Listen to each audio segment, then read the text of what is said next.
저는 꿈에 대한 이야기를 하면서 오늘 설교를 시작하려고 합니다. 여러분의 꿈은 무엇입니까? 꿈.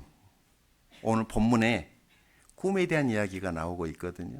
하나님은 모든 사람이 구원을 받으며, 그러니까 하나님의 소원이 하나님의 꿈이에요. 여러분의 꿈은 무엇입니까? 어떤 꿈을 가지고 계십니까? 성경은 꿈에 대한 이야기로 가득 차 있습니다. 교회도 꿈이 있어야 되고, 가정에도 꿈이 있어야 되고, 부모는 자식에 대한 꿈을 가지고 있어야 돼요. 꿈은 이루어지기 때문에. 잠언서 29장 18절 말씀, 성경은 꿈의 중요성에 대해서 이렇게 말씀합니다. 읽어볼까요? 시작. 묵식 없으면 백성이 방자 행하거니와 율법을 지키는 자는 복이 있느니라. 아멘. 킹제임스 버전에 보면은 저게 비전, 꿈이에요. 꿈이 없는 백성은 망한다. 지겨가면 이렇게 되죠. 꿈이 없기 때문에 지 맘대로 살다가 그냥 그렇게 꼬꾸라진다는 거죠. 그래서 꿈이 필요해요. 하나님에게도 꿈이 있었고, 예수님의 꿈은 십자가에서 당신의 목숨을 던지는 거였고, 하나님은 이 세상을 구원해야 될 꿈이 있었고, 그 꿈 때문에 하나님의 종들을 보내시고 또 보내시고 또 보내시고, 그래서 이 땅에 교회들이 세워지고 복음이 온 천하 만민에게 지금 전해지고 있습니다. 꿈이 중요합니다. 꿈이 있을 때 개인도 교회 공동체도 성장하고 발전하고 변화를 하기 때문에 반드시 꿈은 있어야 됩니다. 젊은이들에게, 우리 자녀들에게, 우리 2세들이 기꺼이 그런 꿈을, 하나님의 거룩한 꿈을 꾸고 온 세계 열방에 나가서 하나님 나라를 세우고 건설하는 일에, 꼭 목사가 선교사가 아니더라도 그런 일에 우리 자녀들이, 우리 2세대들이 그런 사람들이 됐으면 좋겠습니다. 구약 성경에 보면 이스라엘 백성들이 광야 생활한 기사를 신명기서에, 그리고 성경에 계속해서 이스라엘의 광야 생활에 대해서 말하는 것을 볼 수 있습니다. 광야. 자, 애굽에서 나왔어요. 구원받고. 그래가지고 바로 가나안에 들어간 게 아니고 광야에서 40년 동안 그 백성이 이제 하나님 손에 빚어지죠. 이 광야가 꼭 필요했어요. 그런데 광야 그러면은 어떤 생각이 드세요? 광야.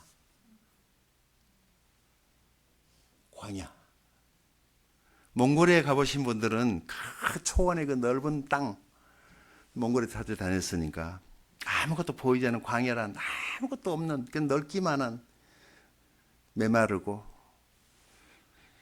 그 광야, 이스라엘 백성에게 계속 신명기서를 보게 되면은 너희가 광야에서 40년 동안 하나님께 훈련받았던 것을 잊지 말아라, 기억해라, 광야를 기억해라, 광야를 기억해라. 여러분, 우리가 구원받고 바로 천국에 들은 거 아니잖아요. 이 세상을 살아가는 동안이 광야에 준비되는 것처럼 이 광야의 생활을 잘해야 돼요. 교회 생활을 잘해야 돼요. 그래서 이걸 모르면은 고생 엄청 하는 겁니다. 재밌는 것은요, 이스라엘 백성이 매일 하나님 주시는 만나를 먹으면서 40년 동안 매일 걸어갔어요. 매일 어디를 향해서? 족밥 끓이는 가나안 땅을 향해서 매일매일 걸어갔는데 사실은 제자리에 있었죠. 기적 아니에요? 40년 동안을 걸어갔는데 열심히 제자리에 있었다고요. 열심히 사는 거 중요해요. 그러나 이스라엘 백성들처럼 제자리에서 방황할까 두렵습니다. 왜 그랬어요? 그들의 목적과 비전이 아직, 목표가 정확하게 서 있지 않았어요. 그래서 광야는 무슨 뜻이냐면은 길이 없다는 뜻이에요. 아무 데나 가면 길인데 그러잖아요. 아무 데로 가면은 길인데 그래서 못 가는 거야. 어디로 가야 할지. 학교 졸업하고 취직은 하긴 해야 되겠는데 어디에 취직을 하지라고, 거기에 광야죠. 결혼해야 되겠는데 누구랑 결혼하지? 여자가 없고 남자가 없는 게 아니라 그러나 결정하지 못하고 있는 상태. 교회에, 사방팔방의 교회인데 내가 어디 교회를 가야 되지라고 결정하지 못하고 있는 바로 그 지점이 광야예요. 그래서 꿈이 중요하다고 말씀드리는 거예요. 그리스도인들에게는 목표가 분명해야 돼요. 모든 성공했던 사람들은, 모든 교회들은, 성장하는, 뭔가 사회에 영향을 미친 사람들은 다 꿈에서부터 출발했던 거예요. 꿈이 중요합니다. 오늘 예수님께서 예수님께서 이 땅에 오신 이유 세 가지를 여러분들과 같이 나누고자 합니다. 인생의 방향은 예수님을 만나면 끝이 나고 신앙의 방향은 좋은 교회를 만나면 끝이 난다는 말이 있습니다. 여러분이 다니고 계시는 열린 성도 침례교회가 여러분에게 정말 좋은 교회입니까? 이게 확신이 있어야 돼요. 그래야지 교회랑 같이 성장하는 겁니다. 하나님은 교회를 위해서 하나님의 아들이 이 땅에 오셔서 목숨을 내어줬기 때문에 그 교회를 세우고자 하는 사업을 축복하실 수밖에 없어요. 저는 여러분들이 여러분 섬기신 여러분의 교회와 같이 성장해 갈 수 있게 되기를 축원드립니다. 준비되지 않으면은 오히려 축복이 저주가 되는 경우도 있어요. 구약 성경에 나오는 사울 왕이 바로 그런 사람이죠.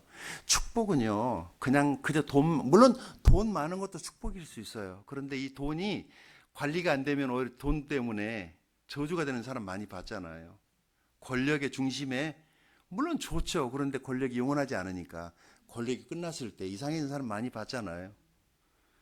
준비가 안 되면 그 무슨 소용이 있어요? 축복은 불이에요.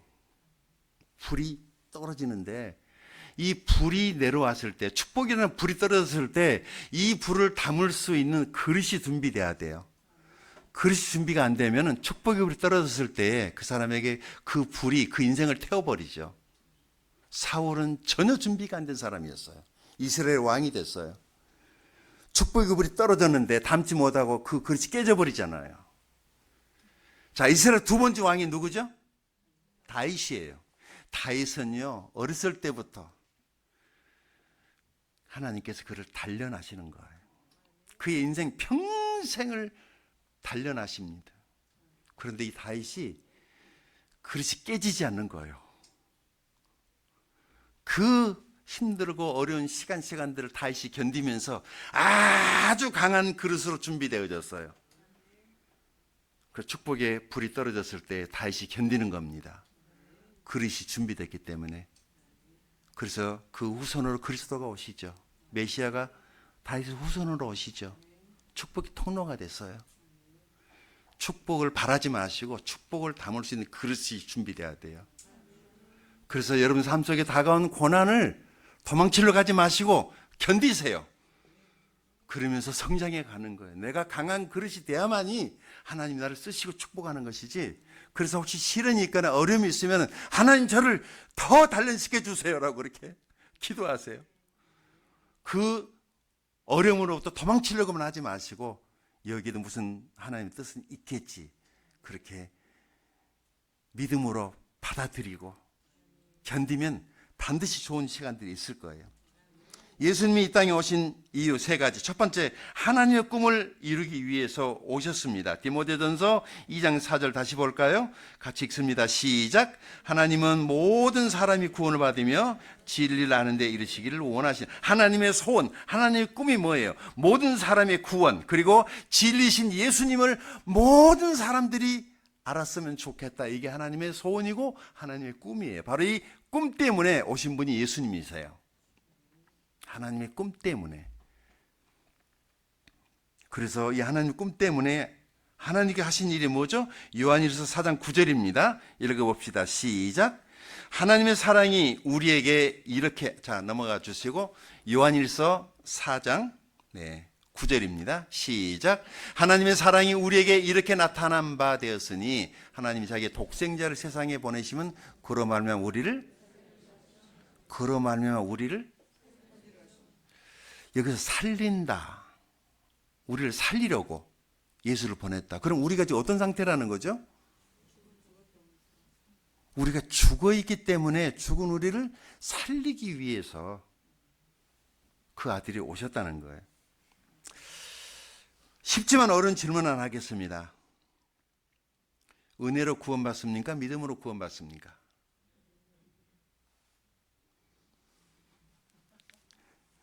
이게 참 쉬운데 또 어려워요. 그렇죠? 은혜로 구원받았어요? 믿음으로 구원받았어요? 그 은혜와 믿음으로. 제가 답을 빨리 말씀드릴게요. 에베소서 2장 5절에 해답이 있어요. 에베소서 2장 5절 넘겨주세요. 읽어볼까요? 시작. 허물로 죽은 우리를 그리스도와 함께 살리셨고 너희는 어떻게 구원받았어요? 은혜로 구원받았어요. 이 은혜가 뭐냐면은 예수님이에요. 십자가. 예수님의 십자가가 있었기 때문에 우리가 믿어서 구원받았지, 어떤 믿음으로도 십자가 없이 구원받지 못합니다. 어떤 믿음으로도.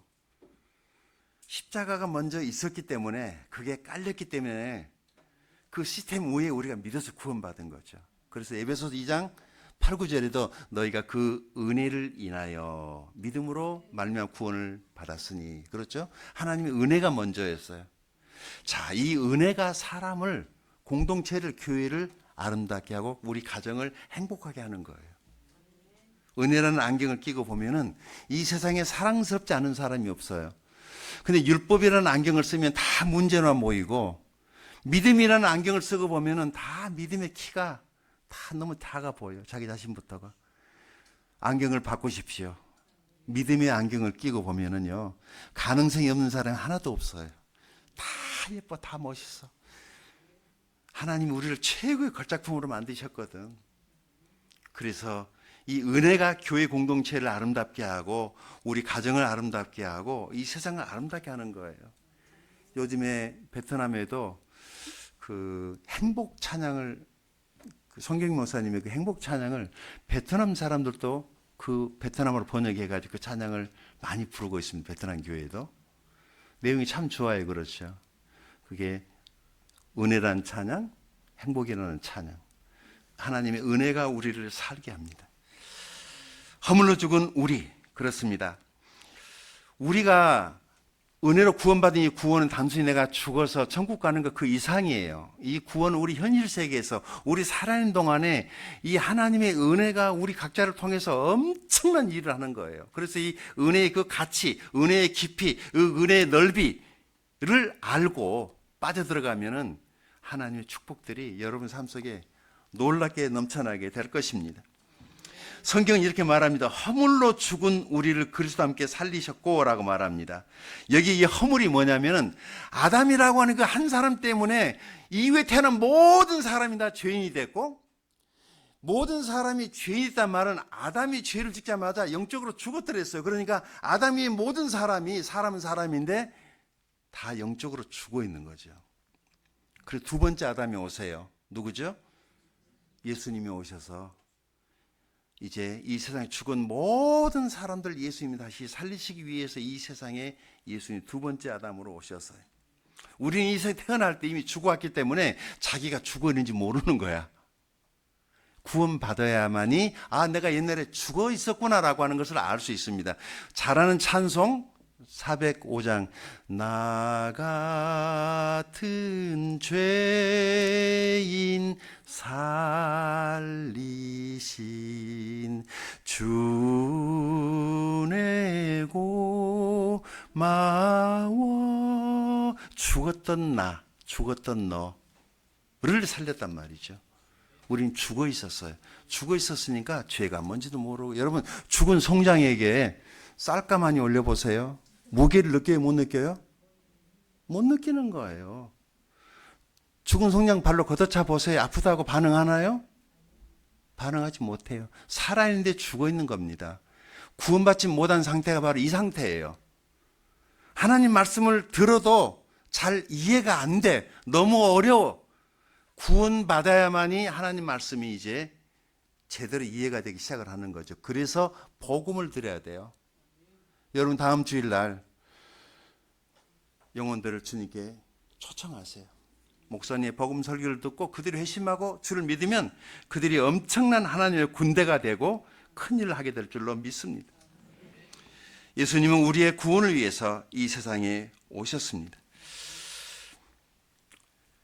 어떤 할머니가 이제 교회를 다니기 시작을, 며느리가 아주 전도해가지고 교회를 그냥 6개월 다니니까 학습인가 그걸 끝나고 이제 그 세례받는 시간에 목사님이 이제 공개 질의를 하는 거죠. 자, 할머니, 예수님이 누구 때문에 죽었습니까? 그랬더니 할머니가 하는 말이 우리 며느리의 죄 때문에요. 왜요? 그랬더니 우리 며느리가 맨날 기도할 때 예수님께서 나 때문에 죽었다고, 나 때문에 죽었다고 그러니까 시어머니가 예수님은 우리 며느리 때문에 죽었구나 이렇게 있는 거죠. 여러분, 예수님은 나 때문에 오셨고 나의 죄 때문에 죽으셨고 나를 살리기 위한 주님의 최후의 몸부림이 십자가였습니다. 그래서 우리에게 생명을 전달해 주러 오신 분이 예수님이십니다. 우리는 하나님의 은혜로 구원받았습니다. 예수님은 이 하나님의 뜻을 이루기 위해서, 꿈을 이루기 위해서 이 땅에 오셨고 말씀하신 대로 고난을 받으시고 십자가에 죽기 위해서 나귀를 타고 예루살렘에 입성하십니다. 그때 당시 호산나 찬양했던 그들은 예수님이 오신 목적을 잘 이해 못했던 것 같아요. 그러나 우리에게 있어서 종료주일은 이제 의미죠. 우리는 호산나 찬양을 불러야 됩니다. 이 예수님의 예루살렘의 입성이 주는 영적인 교훈은 하나님의 꿈을 가진 사람은 고난을 두려워하지 않고 죽음을 두려워하지 않는다는 것입니다. 예수 믿는 사람들, 죽으면 천국이잖아요. 그래서 저는 여러분들이 목사님과 함께 하나님의 교회를 위해서, 하나님 나라를 위해서 위대한 일을 시도하시고 하나님의 꿈을 이루어드리는 교회로 성장해 가게 되기를 축원드립니다. 두 번째, 예수님이 이 땅에 오신 목적, 하나님의 영광스러운 교회를 세우기 위해서라고 성경이 말씀합니다. 마태복음 16장 18절을 같이 보겠습니다. 읽을까요? 시작. 또 내가 내게 이르노니 너는 베드로라. 내가 이 반석 위에 내 교회를 세우리니 음부의 권세가 이기지 못하리라. 아멘. 교회는요, 예수님이 직접 말씀하셨어요. 내가 내 교회를 세울 것이다. 그러니까 인천 열린 성도 침례교회는 누가 세운 거예요? 예수님이 세우셨어요. 그러니까 주인이시죠. 목사님이 시작하셨지만은 예수님이 기초를 놨기 때문에 그 터 위에 우리 교회가 세워져 가는 거죠. 인천 열린 성도 침례교회 담임 목사님은 예수님이십니다. 정민철 목사님 부목사예요. 우리들은 예수님의 시다바리, 종들이잖아요. 심부름하는 사람들. 그래서 목사가 귀한 거예요. 얼마나 힘든데. 여러분들이 목사님 위해서 기도해야 됩니다. 이런 일들을 감당하고 계시는 게 좀 체구도 좀 작으신 분이 정민철 목사님 감당하고 계시잖아요. 교회는 건물이 아니고 구원받은 사람의 공동체의 모임이라고 에베소서 5장 27절을 말씀합니다. 같이 볼까요? 에베소서 5장 27절 시작. 자기 앞에 영광스러운 교회로 세우사 티나 주름 잡힌 것이나 이런 것들이 없이 거룩하고 흠이 없게 하려 하심이라. 아멘. 교회는요, 구원받은 사람은 주님이 뭐라고 말씀하셨냐면은 하나님 앞에 영광스러운 교회라고 그렇게 말을 합니다. 여러분들은 하나님의 눈에 다 영광스러운 존재들이에요. 에이, 좀 잘 안 믿어진다. 왜냐하면 나 꼬라지를 보면 이게 무슨 영광이야. 그렇게 여러분 자신을 자책하고 머리털 뽑지 마세요. 하나님 눈에는 한 사람 한 사람이 얼마나 귀한지 몰라요. 말씀이 그렇게 말씀하고 있잖아요. 영광스러운 교회예요. 약간 좀 넘어지고 쓰러지고 죄도 짓고 좀 하나님 보시기에 좀 그렇지만은 괜찮아요. 여러분, 구원받으면 사람이 완벽해지는 게 아니라 구원받고 나면 새로운 갈등이 생깁니다. 이건 생명이 들어왔기 때문에 이전에 느끼지 못했던 심각한 갈등들이 생겨요. 그게 이상한 게 아니고 그게 구원이에요. 그 갈등 속에서 사람이 갈등하면서 주의 거룩한 백성으로 빚어지고 깨어지면서 성장해 가는 겁니다. 내가 구원 안 받았나? 그냥 구원받고는 죄 짓는 걸 보고 아무래도 내가 구원 안 받았으니까 죄를 짓지. 구원 받아서 죄 지어요. 그런다고 막 다니면서 죄 짓고 살라는 얘기 아닙니다. 그런데 하나님이 간섭하죠. 개입에 들어와요. 그게 구원이에요. 그러면서 더 좋은 사람으로 하나님이 우리를 빚어서 하나님 앞에 영광스러운 교회가 될 것입니다. 나는 우리 열린 성도 침례교회가 우리 성도 침례교회 안에서, 아니 우리 인천 안에서 정말 하나님의 영광스러운 교회로 여러분 인생에 내가 정 목사님과 함께 열린 성도 침례교회를 섬기기를 정말 잘했다. 그런 여러분이 될 수 있게 되기를 축원드립니다. 어떤 교회가 좋은 교회인가? 우리 인천 열린 성도 침례교회가 좋은 교회입니다. 그냥 선교사가 많은데 그냥 따뜻하게 받아주고 선교하고 열심 내고. 제가 주보를 보니까 너무 주보가, 제가 좀 이런 욕심이 좀 많은 사람이에요. 보니까 너무 욕심이 나요. 그리고 선교사들을 이렇게 많이 섬기고 있는데 잘 안 보이게, 이게 더 은혜가 됐어. 오른손이 한 것 왼손이 모르게 하는 이 교회, 정말 힘에 지나도록 선교를 하는 교회입니다. 감동받아서 제가 정말 교회 방문하기를 잘했다. 제 마음이 얼마나 따뜻한지. 세계 인구가 약 81억 명 정도 되는데 그중에 인도가 14억 2천이 넘는 중국을 제치고 최근 14억 4천만 명으로 세계 제1위의 국가가 됐어요. 중국 아니에요. 인도예요. 인도가 사람이 제일 많아요. 이제 그 다음이 중국이에요. 오래전 영국의 식민지로 있을 때 인도에 간디가 이제 영국에 유학을 갔습니다. 똑똑한 사람 성경을 읽고 있는데 성경에 좋은 내용이 너무 많이 있어가지고 궁금하니까 목사님에게 그리스도에 대해서 알고 싶어가지고 교회를 방문했다고 그래요. 영국 교회를 갔는데 그 교회에 안내 서시는 분이 당신은 식민지 국가에서 왔고 우리랑 피부도 다르고 그러니까 예배당에 들어올 수 없다라고 그를 거절했다고 그래요. 나중에 간디가 영국 수상이 되어가지고 이런 유명한 이야기를 남겼습니다. 나는 그리스도는 존경하지만 그리스도의 교회인은 경멸한다. 그때 만약에 간디가 주님께 돌아왔다면 지금의 14억이 하나님께 돌아오지 않았겠어요? 한 사람의 가치. 오늘 우리 형제 하나가 오니까 다들 좋아하고만 목사님 신나가지고. 이게 교회예요. 이게 교회예요. 한 영혼의 가치를 알고 귀중함을 알고 그 영혼의 개인의 구원과 그 사람이 구원받고 나면 어떻게 될지 누가 알겠어? 사람의 장래를 어떻게 알아요? 우리 안에 국회의원도, 우리 안에 대통령도, 우리 안에 굵직굵직한 사람들이, 우리 청년들이, 우리 어린아이들이 바로 여러분의 섬기고 있는 인천 열린 성서 침례의 그런 위대한 사람들이 나오지 말란 법이 어디 있어요? 우리의 미래는 아무도 모르잖아요. 그래서 한 영혼의 가치를 알고 전도에 힘쓰시는 여러분들이 되시게 되기를 축원드립니다. 마지막으로 세 번째, 예수님께 이 땅에 오신 목적, 그 이유, 그것은 자신이 피값 주고 산 교회에 위대한 사명을 주기 위해서 오셨다고 성경이 말씀합니다. 잘 아시는 말씀, 마태복음 28장 19, 20절 같이 읽겠습니다. 시작. 그러므로 너희는 가서 모든 민족을 제자로 삼아 아버지와 아들과 성령의 이름으로 침례를 베풀고 내가 너에게 분반 모든 것을 가르쳐 지키게 하라. 볼지어다 내가 세상 끝날까지 너희와 항상 함께 있으리라 하시니라. 아멘. 교회의 위대한 사명, 지상 사명이라고 그러죠. 교회가 가장 우선해야 될, 가장 많은 시간과 돈을 들여서 해야 될 일이 바로 그 미션이 뭐냐면은 세계 선교예요. 그런데 이미 우리 인천 열린 성수 침례교회가 그 일을 하고 있어서 제 마음이 너무 좋은 거예요. 여러분, 여러분의 교회가 단독으로 선교사를 파송하는 꿈도 꿔보세요. 그냥 협력 선교하는 거 말고. 혹시 우리 중에 누군가가 선교사를 헌신하시고 어느 한 국가를 대표해서 교회가 기꺼이 그를 위해서 앉혀서 보낼 수 있고 여러분의 교회에서 단독 선교사가 파송되는 그런 일들이 있게 되기를 축원드립니다. 여러분들이 이미 목사님과 함께 그런 일을 하고 있어서 더 이상 이 부분에 대해서는 드릴 말씀이 없다는 생각을 합니다.